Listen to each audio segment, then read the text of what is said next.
하이소미입니다. 아주 K-팝 데몬헌터스가 세상을 혼문으로 뒤덮고 있습니다. 눈치 빠른 삼성은 이번에 잘 나왔다고 극찬받은 폴드 시리즈들을 홍보하는데 전 세계에서 가장 유명한 까치와 호랑이를 전면에 내세워 화제를 일으키며 큰 효과를 보고 있었는데요. 그런데 이런 대세 흐름에 재빠르게 올라탄 것은 삼성만이 아니었습니다. 바이썸은 국내 매체 얘기는 잘 다루지 않습니다만 국내 불교 전문 매체인 현대불교라는 곳에 불교로 읽는 K-팝 데몬헌터스라는 칼럼이 등장한 것은 흥미로웠는데요. 지금의 저승사자 이미지가 만들어진 것은 최근이고 원래 불교에는 명부사자, 직부사자, 감제사자, 사직사자가 있다는 내용이었는데 사실 불교에 깊은 지식이 있지 않아서 알아듣기는 힘들었으나 대충 정리하자면 어쨌든 원조는 불교 사상에서 온 것이란 내용이었습니다. 미국 애니메이션 기업이 만들고 미국 플랫폼이 유통한 한국 대중문화 베이스 애니메이션에 이렇게 불교 매체분들까지 올라타시는 것을 보면 이게 정말 확실히 대세이긴 한 것 같은데요. 그런데 K-팝 데몬헌터스의 기세는 아직도 멈출 기미가 전혀 안 보이는 상황입니다. 넷플릭스 전문 매체 왓츠 온 넷플릭스는 K-팝 데몬헌터스의 누적 시청 시간은 5,330만 시간에 이른다면서 이 작품은 기존 넷플릭스의 영화들과는 달리 시청률의 급격한 하락이 없는 것이 특징이라는 것이었는데요. 급기야는 글로벌 음악 스트리밍 플랫폼 스포티파이의 일간 차트 1위는 물론 이번 주에는 미국 시장에서의 입지를 증명하는 가장 상징적 지표인 빌보드 핫백에 수록곡 7곡이 진입하는 기염을 토하고 있습니다. 미국 엔터테인먼트 매체 할리우드 리포터도 K-팝 데몬헌터스는 막을 수 없다고 보도했는데요. 그럼 이 미국 회사가 만들고 미국 회사가 유통하여 상업적 이익은 모두 미국이 가져가는 K-팝 데몬헌터스라는 이 작품이 우리에겐 어떤 엄청난 결과를 가져다주고 있는지 살펴보겠습니다. 우선 K-팝 데몬헌터스는 한국 대중문화의 힘이 지금까지와는 다른 수준으로 더 광범위하게 인정받도록 해준 부분이 있었는데요. 멕시코 대중문화 매체 칙매거진은 심지어 넷플릭스의 첫 오스카 도전작이 K-팝 데몬헌터스가 될 것인가 라는 헤드라인으로 기사를 보도하면서 K-팝 팬이 아니라도 이 작품에는 빠져들 수밖에 없는 매력이 있고 그것이 바로 K-팝이 가진 또 다른 힘이라고 분석한 것입니다. 그런데 무엇보다 가장 중요한 점은 이 영화가 고정관념을 깨뜨렸다는 사실이라는 이 기사는 그것은 바로 서양 영화가 K-팝을 이야기 속의 카메오가 아니라 이야기의 축으로 통합한 것은 이번이 처음이었다는 부분인데 그 시도가 어마어마한 힘을 발휘하는 것을 우리 모두가 보고 있다는 것이었는데요. 이 영화는 K-팝을 음악으로만 사용한 게 아니라 서사적 혁신으로 한국의 신화와 초자연적 액션을 담아내며 K-팝 세계관을 형성한 것이라는 기사는 그런 시도로 인해 이 영화는 K-팝을 아직 들어보지 못한 시청자들에게까지 K-팝을 선보이는 효과를 가져왔다는 것이었습니다. 다시 말해 이 작품은 K-팝이 지금 전 세계적 인기라고 하니 그게 뭔지는 알아도 아직 접해본 적 없는 트렌드에 민감하지 않은 지역이나 세대의 사람들에게까지 K-팝을 알렸다는 것인데요. 포브스 또한 이에 동의하면서 K-팝 데몬헌터스에 등장하는 가상의 K-팝 그룹들이 차트 1위를 차지하는 현상은 넷플릭스의 승리이자 동시에 서구권에서 K-팝 장르가 점점 더 큰 성공을 거두고 있다는 최신 지표라고 분석했습니다. 아울러 인도를 대표하는 매체 타임스 오브 인디아는 K-팝 데몬헌터스가 증명해낸 것이 또 한 가지 있다고 이야기했는데요. 그것은 바로 많은 사람들이 품고 있었던 K-팝에 대한 의구심, 바로 K-팝의 지속 가능성에 대한 부분을 완벽하게 증명했다는 것이었습니다. 그래서 이 매체 역시도 이제 K-팝은 전 세계적으로 새로운 청취자들을 더욱더 끌어모을 조짐이라고 분석했는데요. 한편 미국의 3대 방송사인 MBC는 K-팝 데몬헌터스 특집 기사에서 K-팝이라는 대중문화 장르의 본질을 언급하기도 했습니다. MBC는 무려 BTS를 차트 순위에서 물러나게 만든 새로운 K-팝 그룹들이 음악 차트를 장악하고 있는데 그들은 아직 라이브 공연을 한 번도 한 적이 없다면서 그들은 바로 사자보이즈와 헌트릭스, 가상의 K-팝 그룹들이란 것이었는데요. 그들이 이제 새로운 글로벌 슈퍼스타들이란 것이었습니다. 그러면서 이 영화 속 가상 K-팝 그룹들의 인기로 인해 음악업계 관계자들 대부분이 오랫동안 인식하고 있던 사실이 다시 한번 증명되었다는 기사는 그것은 바로 K-팝의 원동력은 팬덤이라는 점이라 이야기했는데요. 거기에 더해 K-팝과 애니메이션이 합쳐져서 더욱 특별해진 것인데 이것은 정말 창의적인 두 세계의 만남이었다는 것이었습니다.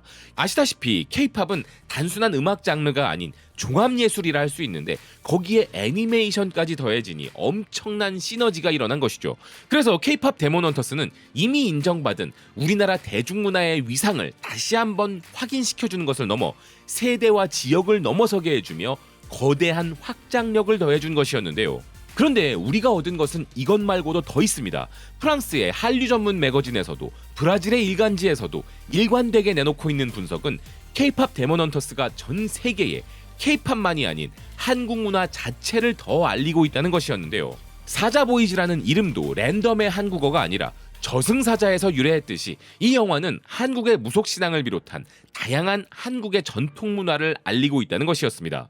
그런데 재미있는 점은 이 영화가 한국의 전통 문화와 K-팝만이 아니라 또 한 가지 강력한 한국 문화 콘텐츠, 한국 드라마를 차용했다는 것이었는데요. 이 영화는 OST 기법 등 한국 드라마 특유의 연출 방식을 사용했다는 것이었습니다.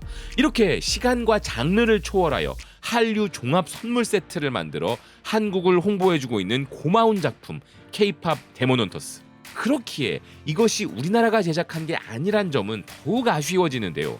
그런데 재미있는 점은 이 K-팝 데몬 헌터스가 한국의 모든 요소들을 이렇게 완벽하게 잘 담아내고 있다 보니 이게 한국 작품으로 오해를 받고 있다는 것이었습니다. 영국의 대중매체 미러는 넷플릭스에서 가장 인기 있는 이 영화가 로튼토마토 점수 97%에 달했고 이제 팬들은 속편을 원하고 있다면서 이 작품은 할리우드가 만든 블록버스터라기보다는 한국 애니메이션의 보석 같은 작품이라 정의 내리고 있었는데요. 즉 미국 스튜디오가 만들었지만 다양한 한국적 요소들로 인해 한국 애니메이션 작품이라고 정의 내리고 있는 것이죠. 또한 프랑스의 문화 관련 전문 매체 브레이크 플립은 세계적인 게임인 포트나이트에 K-팝 데몬 헌터스 캐릭터들이 등장할 수 있을 것인가 라는 기사를 전하고 있었는데요. 이전부터 오징어 게임 등 다양한 캐릭터들이 이 게임에 등장해 왔기에 이번에도 캐대언 캐릭터들의 등장을 팬들이 기대하고 있다는 것인데 이 매체 역시도 이 기사 헤드라인에 이 영화가 한국 애니메이션이라고 언급하고 있었던 것입니다.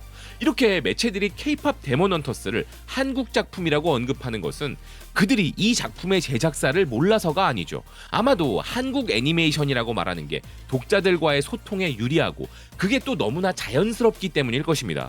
그런데 이 모든 것이 그렇게 느껴질 수밖에 없도록 만든 것은 바로 이 영화의 감독 매기강, 강민지 감독의 신념이었는데요.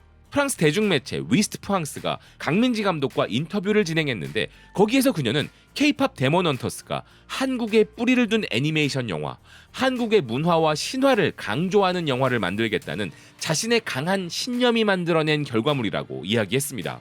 이 영화는 단순히 K-팝만을 염두하여 만든 것이 아니라 서울 강남의 번화한 거리, 전통 한국 음식, 그리고 풍부한 지역적 설화를 충실하게 고증하여 담아냈기에 누가 봐도 한국 애니메이션 작품이라고 말하는 것이 너무나 자연스러운 일이 되어버린 것이죠. 기사는 넷플릭스는 이 영화를 통해 애니메이션, 음악, 한국 문화를 융합한 매혹적인 하이브리드 세계관을 성공적으로 구축했다면서 K-팝 팬덤과 애니메이션 팬들 양쪽 모두에게 어필하는 이 작품은 스토리텔링의 혁신을 일으킨 것이라 설명하고 있었는데요.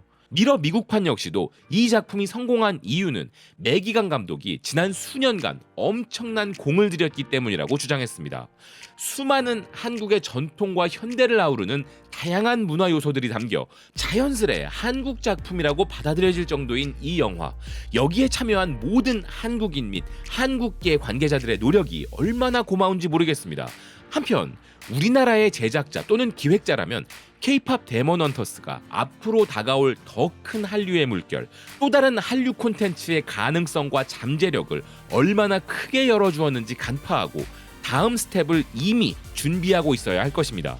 국립중앙박물관의 MD 상품들이 왜 연일 매진인지 분석하면서 지금까지의 한류를 넘어 또 다른 영역으로 나아가는 확장 로드맵도 그릴 수 있어야 할 것인데요. 평범한 일반 시민들과 유튜버의 눈에도 보이는 것이기에 우리나라 엔터테인먼트 업계 전문가들 눈에는 더욱 잘 보이겠죠. 비록 미국이 만들고 미국이 뿌려 전 세계적 열풍이 된 영화이지만 한국 문화가 오롯이 담겨 이것이 한국 작품이라 인식된다는 점에서 우리는 상업적 가치를 뛰어넘는 미래 가치를 발견한 것이며 이제 한류의 다음 세계관이 열린 것인지도 모르겠다는 생각입니다. 시청해주셔서 고맙습니다. 또 뵙겠습니다.